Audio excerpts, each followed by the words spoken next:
Hey everybody, so real quick, I discovered a way to make this sculpt to look a little more comic booky, more like the movie, Into the Spider-Verse, and I wanted to show you guys just the process of that super quick.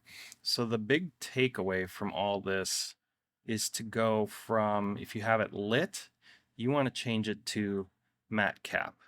And then within your material selector for matte cap, you want to select this one here that says toon, and that's what does the bulk of the heavy lifting to get to that kind of a toon look.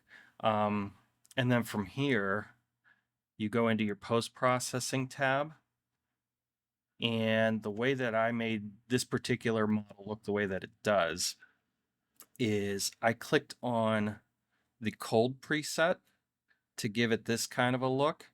And then from here, it's just a bunch of playing with the different settings. You don't necessarily need reflection or global illumination, so I'm going to turn that off. The ambient occlusion settings are kind of to taste. I think I had mine somewhere in like 0.26, 0.27. And then the sizing for me was higher because I wanted it darker along the edges. It's almost like 0.8. And then curvature, to taste. Depth of field, I didn't have anything. Bloom, I had it set, let's see, 0.043, so it's a lot lower. Let's bring that down. 0, somewhere in there. Radius, I had almost nothing. Actually, I had a little higher than I thought. 0.8, and then the threshold I had at 0.28, something like that. Again, it's just to whatever your personal preference is. Tone mapping, keep it at aces, and you can mess around with the exposures and things like that. I had mine a little lower. Bring it down. Contrast was lower, and not that low, maybe somewhere in there. And saturation, again, kind of to taste. And then color grading, I left that pretty much what it was from the cold preset. Curvature, you want to have that. And I have my factor set at 107. And again, this is all the taste. So it's like whatever it is that you want it set at. My bump was much lower. It was in 47. And cavity was at 39. So let's just say somewhere in there. And here's the big thing for this, for this particular look, at least for me, was adding these couple of things. Chromatic aberration, and the strength is way high.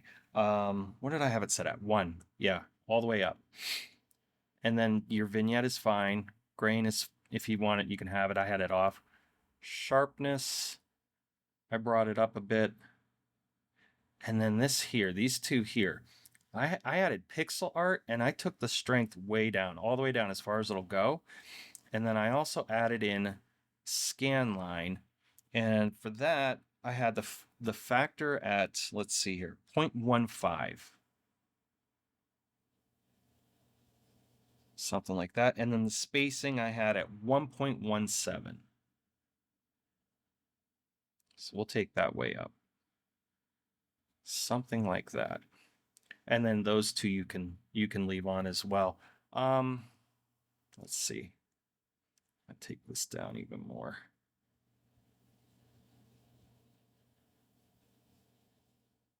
Something in there. I think my strength on my sharpening is too strong. What did I have that at? Listed. It's somewhere in there. You can mess with vignette all you want. And then to kind of further add, once you have that all down, to further add to this look, did I miss something? No. I added in all these like jitter lines to kind of really sell it. This one doesn't look as, I think I have something too high here. I thought it was sharpness, but maybe not. Oh, allow frame sampling. That's what it was. You want to make sure you have allow frame sampling on for your pixel art. That'll make a world of difference. There we go.